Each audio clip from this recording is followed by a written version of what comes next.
name is Shiko Karaoke. I am a nursing profession. I practice my nursing in Perth, in Western Australia. I moved to Australia 6 years ago in 2010.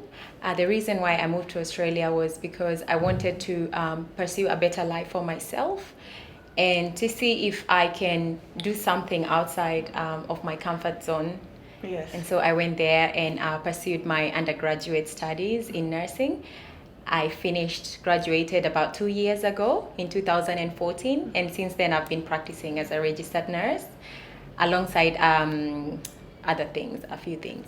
Well, modeling has always been an interest for me since I was that small. I was always the girl like walking in front of a mirror and trying to catwalk. And I have my family, my cousin and my auntie who's been models before, so they have inspired me. Yes.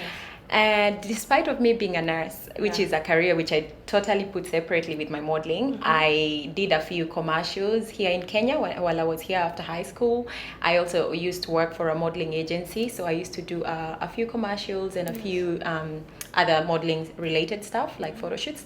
So when I went to Australia, it's something that I put under the rug for a few years until in 2013 when I decided to join a modeling agency. I started like my basics with my catwalks, and eventually I went into a runway. So with that practice, I thought, why not? And I heard about Miss Africa Perth, which is a beauty pageant that gets African women from different African countries to be a voice for the African people in Australia and in Perth. And so I thought, why not? It's one thing that I kept postponing until in 2015, which is last year, I decided to pursue it.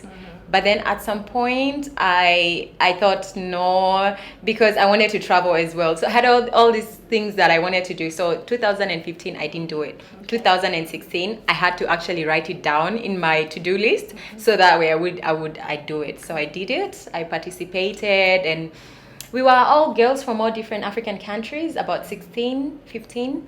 And yeah, we did a practice for about 14 weeks. Every week we meet and go through our walk, go through our public speaking, go through everything.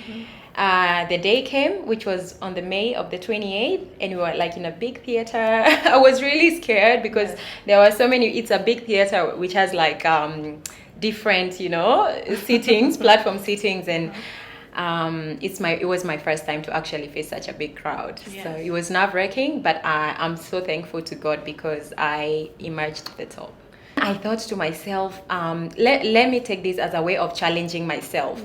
I didn't take it as a way of competing with the other girls who were absolutely talented. They were gorgeous. They had everything going for them. So if I put myself like I was going to compete, I would have had that, mentality like I need to push them out of the way so that I be on top.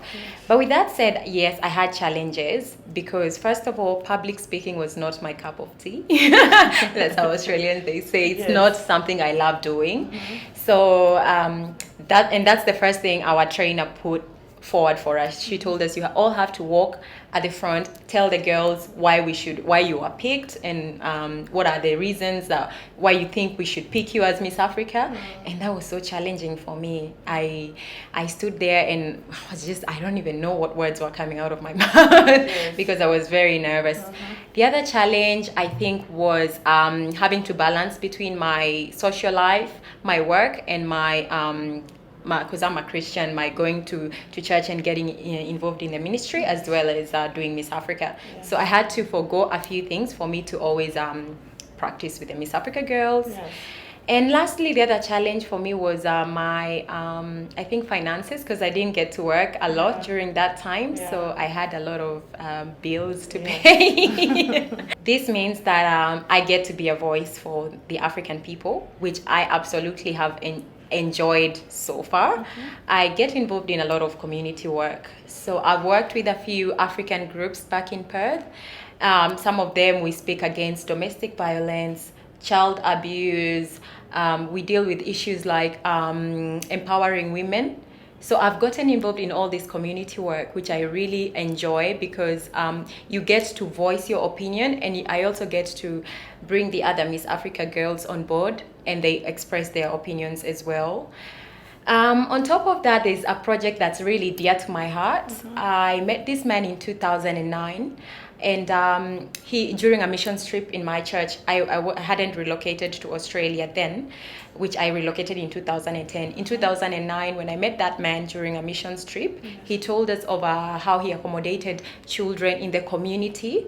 He got different children from the community and he accommodated them who were lacked basic needs because their guardians had either passed away or they had been neglected. I did a Haiti fundraiser where I got people from the community and my friends to come. They paid the ticket money, and I used that money to start my project, which has already commenced. So when I took the project on board, he told me he had about 50 children that he's looking after. Yes.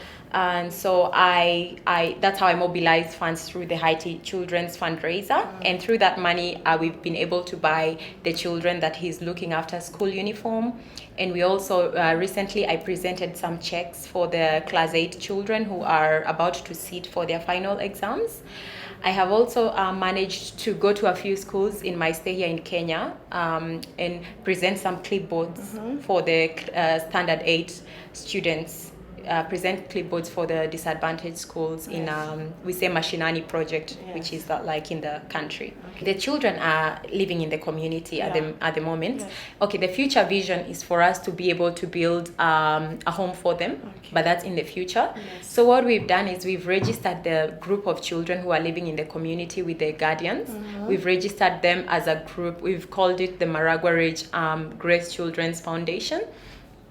So with that, I'm starting to mobilize donors and people of goodwill to donate funds for my project, as well as sponsors, because some people have approached me bringing their interest forth. So they want to sponsor the children. So that's why I want to put it in the limelight so that people can actually be touched and donate funds, because these children are very vulnerable. The next thing for me, at the moment, I'm concentrating on developing my project, which is the Maragua Ridge Grace Children's Foundation. I want to mobilize sponsors, more sponsors. So when I go back to Australia, I'll be speaking in churches as well as in social gatherings and telling people, letting my project known to as many people as I can, so that I can get people on board to donate and sponsor these children.